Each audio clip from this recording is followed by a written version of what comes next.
Di antara dua fase kehidupan kita, saat kita mulai lahir dan menjelang kita meninggal dunia atau ketika kita sudah tua, kita adalah orang-orang yang tergantung sepenuhnya pada kebaikan hati orang lain.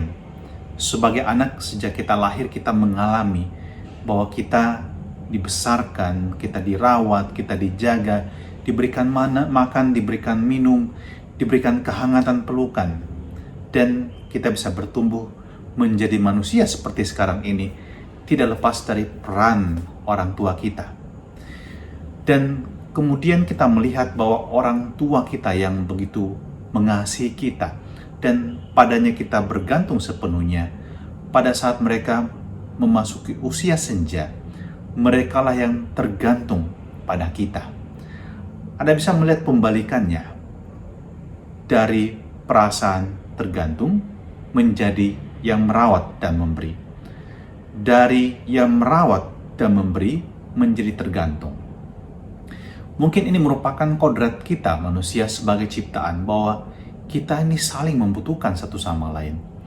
Dan Tuhan menciptakan kita dengan sebuah kepastian tidak ada seorang pun yang bisa hidup tanpa kehadiran sesama, tanpa menerima kebaikan dari orang lain. Kita saling membutuhkan. Kita butuh saling menyayangi satu sama lain. Kita butuh saling menolong satu sama lain. Kita butuh saling menghibur dan menguatkan satu sama lain. Dan kalau kita belajar dari Injil hari ini, para murid juga diberikan sebenarnya sebuah inspirasi oleh Yesus. Mereka memang menerima segala berkat dari Allah yang mereka butuhkan untuk karya mereka. Ketika mereka diutus pergi untuk mewartakan Injil, menyembuhkan orang-orang sakit, mengusir setan-setan. Tapi kemudian Yesus mengajarkan kepada mereka bahwa mereka tidak memiliki segala-galanya dalam diri mereka sendiri. Mereka butuh orang lain. Sehingga mereka juga belajar bergantung pada kebaikan hati orang lain.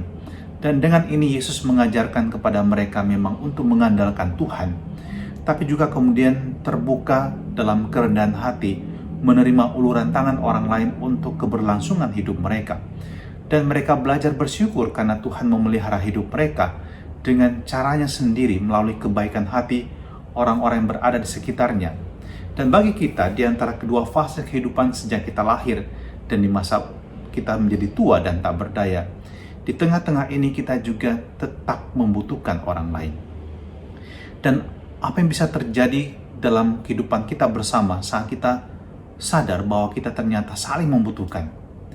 Kita akan belajar untuk membangun bonding yang lebih baik, membangun relasi yang lebih baik dengan orang-orang di sekitar kita.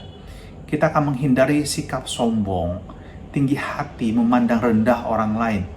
Kita belajar untuk memandang orang lain sebagai yang semartabat dengan kita, yang kita cintai dan yang kita dukung juga dalam kehidupan mereka, sehingga selalu ada peristiwa saling menghormati, saling mencintai, ada hubungan timbal balik antara kita dengan orang lain. Nah, mari kita belajar seperti pesan Injil hari ini. Kita bergantung pada Tuhan. Kita mengandalkan Tuhan dengan seluruh iman kita. Hidup kita letakkan di dalam tangannya. Dan di sisi yang lain, kita juga belajar rendah hati dan mengatakan bahwa saya tetap membutuhkan orang lain. Saya membutuhkan orang tua saya membutuhkan saya membutuhkan sahabat-sahabat saya, dan kita akan bertumbuh menjadi lebih kuat, menjadi lebih tangguh. Bapa dalam surga, terima kasih untuk firman-Mu hari ini. Dan kami percaya Engkau juga hendak mengutus kami dalam kehidupan ini untuk saling memberkati, saling menolong satu sama lain. Dan jauhkan kami dari sikap sombong, tinggi hati, melainkan kami belajar untuk menjadi pribadi yang selalu terbuka untuk melihat kebutuhan sesama dan juga terbuka untuk menolong dan menerima pertolongan dari orang lain, dalam nama Bapa dan Putra dan Roh Kudus. Amin.